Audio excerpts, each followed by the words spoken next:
আমাদের সরকারি সম্পত্তির উপরে এবং আমাদের যে ব্যবহৃত রাস্তা, এই রাস্তার ফুটপাতে যারা অবৈধ দখলদার আছেন, আপনাদেরকে আমি 5 মিনিট সময় দিলাম। এই সময়ের মধ্যে আপনাদের জিনিসপত্র নিয়ে সরে যান। আমরা আপনাদের ভালো চাই। আপনাদের কতিপয় কয়েকজন ব্যবসায়ীর কারণে এই টোটাল গাজীপুরবাসী আমরা দুর্ভোগ পাবো, এটা সরকার চায় না এবং আমরাও চাই না। এই দেশের সকলের শান্তির জন্য আপনারা এখানে থেকে অশান্তি করতেছেন। আমি 5 মিনিট সময় দিচ্ছি, আপনারা এখান থেকে সরে যান, নতুবা আপনারা উচ্ছেদ হয়ে যাবেন 5 মিনিটের মধ্যে। গড়ি ধরে 5 মিনিটের মধ্যে উচ্ছেদ হয়ে যাবেন। সব মশার বিরুদ্ধে সুরক্ষা দিতে এলো বসুন্ধরা এক্সট্রিম অ্যারোসল। মশার বিরুদ্ধে এক্সট্রিম সুরক্ষা। আপনারা জেনে থাকবেন, আমাদের বর্তমান যে সরকার, একটা নির্বাচিত সরকার, গণতান্ত্রিক সরকার, এই সরকারের মাননীয় প্রধানমন্ত্রীর একটি ক্লিয়ার মেসেজ প্রতিটি সিটি কর্পোরেশনে, তেমনি গাজীপুর এই সিটি কর্পোরেশনের উপরেও আমার উপর একটি নির্দেশনা আছে যে ক্লিন সিটি এবং গ্রিন সিটি করতে হবে।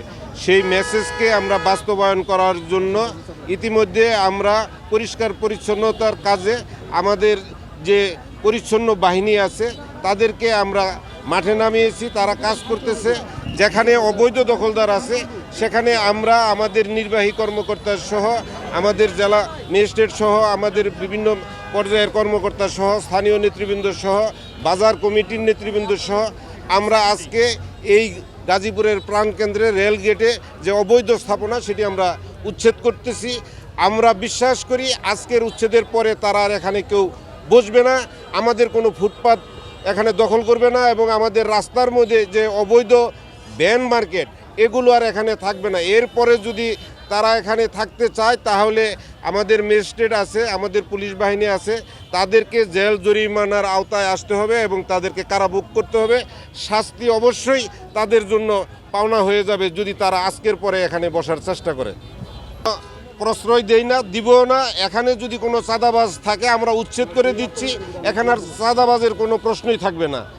নাগরিকদের সমন্বয়ে কোথাও তাদেরকে পুনর্বাসন করার জন্য আমরা চেষ্টা করব, কিভাবে তাদেরকে পুনর্বাসন করা যায় যাতে কোনো পরিবেশের নষ্ট না হয়, পরিবেশের ক্ষতি না হয় এবং কি আপনার রাস্তাঘাট এবং কি ফুটপাত যাতে আর দখল না হয়, এটা দখল মুক্ত রেখে যে কোনো একটি জায়গায় যদি তাদেরকে পুনর্বাসন করা যায়, এই শহরবাসী যদি একমত থাকে আমি তাদেরকে ডাকবো, মিটিং করব, তাহলে তাদেরকে যে কোনো জায়গায় আমি পুনর্বাসন করার জন্য শহরবাসীর সাথে একমত থাকবো।